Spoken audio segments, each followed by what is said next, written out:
നമസ്കാരം. എക്സാമിന് എല്ലാം കറക്റ്റായി എഴുതിയിട്ടും ഒരു കെമിക്കൽ ഇക്വേഷൻ ബാലൻസ് ചെയ്യാത്തതുകൊണ്ട് മാത്രം മാർക്ക് പോയിട്ടുണ്ടോ? എങ്കിൽ നിങ്ങൾ മാത്രമല്ല, ഒരുപാട് സ്റ്റുഡൻസ് ഫേസ് ചെയ്യുന്ന ഒരു പ്രശ്നമാണിത്. നിങ്ങളുടെ കെമിക്കൽ റിയാക്ഷൻസിൽ ആറ്റംസ് എങ്ങോട്ടെങ്കിലും മാന്ത്രികമായി അപ്രത്യക്ഷമാകുന്നുണ്ടോ? ഇല്ല, പക്ഷെ ചിലപ്പോഴങ്ങനെ തോന്നാം, അല്ലേ? പേടിക്കണ്ട, ഈ ഒരു വിഷയം പഠിച്ചു കഴിയുമ്പോഴേക്കും ബാലൻസിംഗ് നിങ്ങൾക്ക് വളരെ ഈസിയും ലോജിക്കലുമായിട്ടുള്ള ഒരു കാര്യമായി മാറും, ഉറപ്പ്. ശരി, അപ്പൊ നമുക്ക് തുടങ്ങാം. എന്തുകൊണ്ടാണ് ഈ ബാലൻസിംഗ് ഇത്രയധികം പ്രധാനപ്പെട്ടതാകുന്നത്? കാരണം കെമിസ്ട്രി എന്ന് പറയുന്നത് വളരെ കൃത്യതയുള്ളൊരു സബ്ജക്റ്റാണ്. അതിനൊരു അടിസ്ഥാന നിയമമുണ്ട്. എന്താണെന്ന് നോക്കാം. നമ്മളൊരു റിയാക്ഷന്റെ തുടക്കത്തിൽ എഴുതുന്ന ഇക്വേഷൻ, ഇപ്പോ ഉദാഹരണത്തിന് Mg+O2 = MgO, ഇതിനെ ഒരു സ്കെലറ്റൽ കെമിക്കൽ ഇക്വേഷൻ എന്നാണ് പറയുക. ഇത് റിയാക്ടൻസ് ആരൊക്കെയാണ്, പ്രോഡക്ട്സ് ആരൊക്കെയാണ് എന്ന് കാണിക്കുന്നു എന്നേ ഉള്ളൂ. ഇത് കെമിക്കലി ഇൻകംപ്ലീറ്റ് ആണ്. അതുകൊണ്ട് എക്സാമിന് ഫുൾ മാർക്ക് കിട്ടാൻ ഇത് മാത്രം പോരാ. അപ്പോ എന്തിനാണ് നമ്മൾ ബാലൻസ് ചെയ്യേണ്ടത്? അതിന്റെ ഏറ്റവും അടിസ്ഥാനപരമായ കാരണം law of conservation of mass ആണ്. സിംപിളായി പറഞ്ഞാൽ, ഒരു കെമിക്കൽ റിയാക്ഷനിൽ മാസ് പുതുതായി ഉണ്ടാക്കാനോ ഉള്ളതിനെ നശിപ്പിക്കാനോ പറ്റില്ല. ഒരു ത്രാസ് ഓർത്താൽ മതി. അതിന്റെ രണ്ട് വശവും എങ്ങനെയാണോ തുല്യമായിരിക്കുന്നത്, അതുപോലെ തന്നെ ഒരു റിയാക്ഷന് മുൻപും ശേഷവും ഓരോ എലമെന്റിന്റെയും ആറ്റങ്ങളുടെ എണ്ണം കൃത്യമായിരിക്കണം. ഇനി അടുത്ത സെക്ഷൻ, ബാലൻസിംഗിൽ നിങ്ങൾക്ക് ഒരിക്കലും തെറ്റിക്കാൻ പാടില്ലാത്ത ഒരൊറ്റ നിയമം. ഈ ഒരു ഗോൾഡൻ റൂൾ ഓർത്തുവെച്ചാൽ തന്നെ വലിയ തെറ്റുകൾ ഒഴിവാക്കാം. ഇതാണ് ആ റൂൾ. വളരെ പ്രധാനപ്പെട്ടതാണ്. ശ്രദ്ധിച്ചു കേൾക്കണം. നമുക്ക് കോഎഫിഷ്യൻസ് മാത്രമേ മാറ്റാൻ അനുവാദമുള്ളൂ. അതായത് ഒരു ഫോർമുലയ്ക്ക് മുന്നിൽ നമ്മൾ എഴുതുന്ന സംഖ്യകൾ. പക്ഷേ സബ്സ്ക്രിപ്റ്റ്സ്, അതായത് H2Oയിലെ 2 പോലെ ഫോർമുലയുടെ ഭാഗമായ ആ ചെറിയ സംഖ്യകൾ ഒരു കാരണവശാലും മാറ്റാൻ പാടില്ല, ഒരിക്കലും. ഒരു ഉദാഹരണം നോക്കാം. H2O എന്നതിനെ 2H2O എന്ന് മാറ്റുന്നത് തികച്ചും ശരിയാണ്. അതിന്റെ അർത്ഥം 2 വാട്ടർ മോളിക്യൂൾസ് ഉണ്ട് എന്ന് മാത്രമാണ്. ഇവിടെ നമ്മൾ അതിന്റെ അളവാണ് മാറ്റിയത്, അല്ലാതെ ആ വസ്തുവിനെ അല്ല. പക്ഷേ നിങ്ങൾ H2Oയിലെ സബ്സ്ക്രിപ്റ്റ് മാറ്റി H2O2 എന്നാക്കിയാലോ? അത് വളരെ വലിയൊരു തെറ്റാണ്. കാരണം നിങ്ങൾ വാട്ടറിനെ ഹൈഡ്രജൻ പെറോക്സൈഡ് എന്ന തികച്ചും വ്യത്യസ്തമായൊരു കെമിക്കലാക്കി മാറ്റി. ഇത് ബാലൻസിംഗ് അല്ല, ഇത് കെമിക്കൽ ഫോർമുല തന്നെ മാറ്റലാണ്. അതുകൊണ്ട് എപ്പോഴും ഓർക്കുക, സബ്സ്ക്രിപ്റ്റിൽ തുടരുത്. ഓക്കെ, അപ്പൊ നമുക്ക് ബാലൻസിംഗിലേക്ക് കടക്കാം. NCERT ടെക്സ്റ്റ് ബുക്കിൽ പറയുന്ന ഹിറ്റ് ആൻഡ് ട്രയൽ മെത്തേഡ് ഉപയോഗിച്ച് എങ്ങനെയാണ് ഒരു ഇക്വേഷൻ ബാലൻസ് ചെയ്യുന്നതെന്ന് നോക്കാം. ഈ പേര് കേട്ട് പേടിക്കേണ്ട, ഇത് വളരെ സിസ്റ്റമാറ്റിക് ആയിട്ടുള്ള ലോജിക്കലായിട്ടുള്ള ഒരു രീതിയാണ്.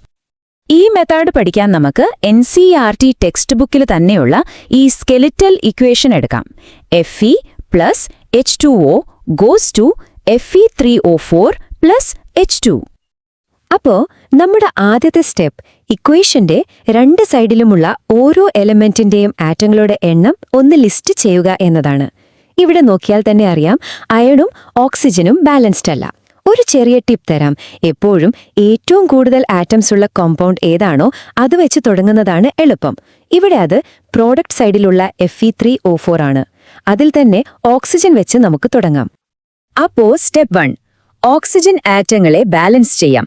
വലതുവശത്ത്, അതായത് RHSൽ 4 ഓക്സിജൻ ആറ്റങ്ങളുണ്ട്. അപ്പൊ നമുക്ക് ഇടതുവശത്തും, അതായത് LHSലും 4 എണ്ണം വേണം. അതിനായി നമ്മൾ H2Oക്ക് മുന്നിൽ 4 എന്ന കോയിഫിഷ്യന്റ് ചേർക്കുന്നു. ഓക്കെ, ഇപ്പോ ഓക്സിജൻ ബാലൻസ്ഡ് ആയി. പക്ഷേ ഒരു കാര്യം ശ്രദ്ധിച്ചോ, ഇത് ചെയ്തപ്പോ ഹൈഡ്രജന്റെ എണ്ണം മാറിപ്പോയി. ഇനി സ്റ്റെപ്പ് 2, നമുക്ക് ഹൈഡ്രജൻ ആറ്റങ്ങളെ ബാലൻസ് ചെയ്യാം. ഇടതുവശത്ത് ഇപ്പോൾ 4 × 2, അതായത് 8 ഹൈഡ്രജൻ ആറ്റങ്ങളുണ്ട്. അത് ബാലൻസ് ചെയ്യാൻ സിമ്പിളാണ്. വലതുവശത്തുള്ള H2വിന് മുന്നിൽ ഒരു 4 എന്ന കോഎഫിഷ്യന്റ് ചേർത്താൽ മതി. അപ്പോ വലതുവശത്തും 4 × 2 8 ഹൈഡ്രജൻ ആറ്റങ്ങളായി.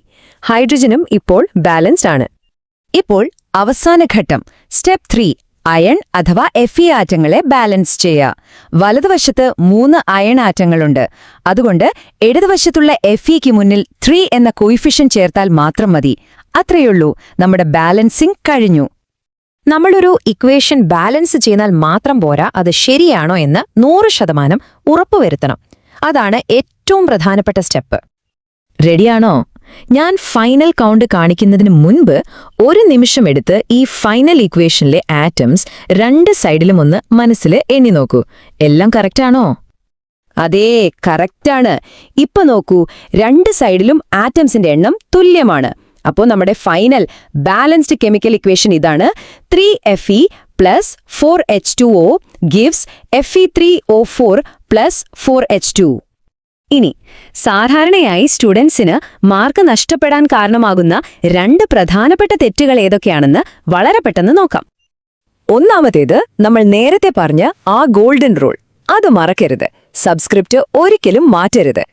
രണ്ടാമത്തേത്, ബാലൻസിംഗ് കഴിഞ്ഞു എന്ന് കരുതി അപ്പോൾ തന്നെ നിർത്തരുത്. അവസാനം എല്ലാ എലമെന്റ്സും ഒന്നുകൂടി എണ്ണി നോക്കി ഉറപ്പുവരുത്താൻ മറക്കരുത്. ഈ രണ്ട് കാര്യങ്ങൾ ശ്രദ്ധിച്ചാൽ തന്നെ മാർക്ക് പോകുന്നത് ഒഴിവാക്കാം.